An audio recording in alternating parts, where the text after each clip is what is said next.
আমি হাদির একজন সহযোদ্ধা ছিলাম। হাদি যখন গুলিবিদ্ধ হয়েছে, একই রিকশার বাম পাশে আমি বসা ছিলাম। হাদি ডান পাশ থেকে সন্ত্রাসীদের হাতে গুলিবিদ্ধ হয়েছে। কান্না করার জন্য আমরা রাজপথে নামি নাই। শহীদ ওসমান হাদি যখন জুলাই আন্দোলনে অংশগ্রহণ করে, তার ওয়াইফ, সন্তান সম্পা ছিলেন।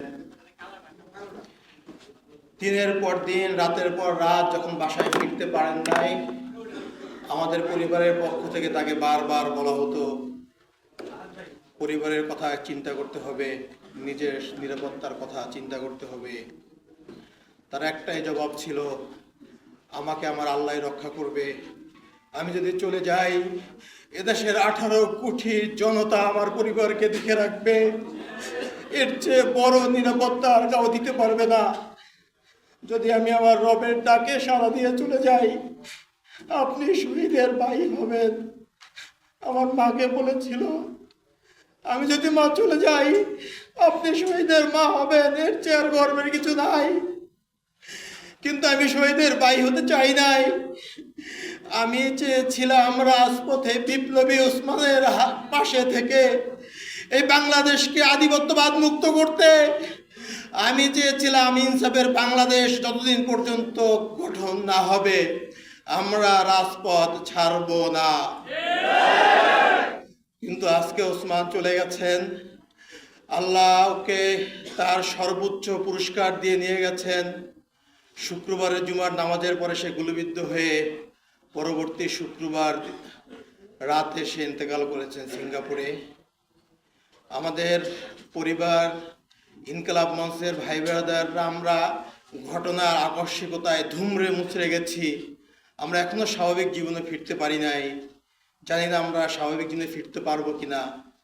আমাদের শহীদ পরিবার, ইনকলাব মঞ্চ, ওসমানগণের লাখো লাখো ভালোবাসার জনগণ, বিপ্লবী ছাত্র জনতা, সবার কাছে আমার একটাই দাবি, ওসমান যে বিপ্লবী আন্দোলন করেছিলেন, সে যে আন্দোলনের জন্য শহীদ হয়েছেন, পরবর্তীতে তার অসমাপ্ত বিপ্লবকে আপনারাই সমাপ্ত করবেন ইনশাআল্লাহ।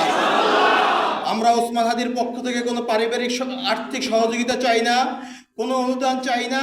শুধু একটাই চাই, ওসমান হাদির অসমাপ্ত বিপ্লবকে আপনারা সমাপ্ত করবেন। আপনারা যদি রাজি থাকেন, আমার সাথে ওয়াদা করেন, ইনসাফের বাংলাদেশ গঠন না হওয়া পর্যন্ত আপনারা শান্ত হবেন না। ওসমান হাদি শাহবাগে দাঁড়িয়ে বলতেন, এই শাহবাগ হাজার বছরের মুসলমানদের কাছ থেকে এই বঙ্গভূমির স্বাধীনতা কেড়ে নিয়েছে। এই শাহবাগে ফ্যাসিবাদের জন্ম হয়েছে। আমি এই শাহবাগ থেকে ফ্যাসিবাদকে রুখে দেব। এই শাহবাগে বসে আমি নারায়ে তাকবীর স্লোগান দেব। যদি আপনারা হাদিকে ভালোবাসেন, হাদির হত্যার বিচার চান, ওই শাহবাগকে ফ্যাসিবাদ মুক্ত, ভারতীয় আধিপত্যবাদ মুক্ত কায়েম করতে হলে আপনাদেরকে আন্দোলন অব্যাহত রাখতে হবে। আমি আমার বক্তৃতা শেষ করছি। আপনারা হাদির 8 মাসের সন্তানের জন্য দোয়া করবেন, ওর ওয়াইফের জন্য দোয়া করবেন। হাদির ছোট বোন, আমার বাবা মৃত্যুর পরে আমরা 2 ভাই অসহায় ছিলাম। আমার ছোট বোন আমাদেরকে বড় করেছেন, তার বেতনের টাকা দিয়ে আমাদেরকে পড়াশোনা করেছেন। ও খুব বেশি অসহায় হয়ে পড়েছে, মানসিকভাবে অসুস্থ হয়ে গেছে।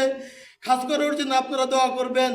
আল্লাহ আপনাদেরকে ওসমানের স্বপ্নকে বাস্তবায়ন করার তৌফিক দান করুক। আমিন।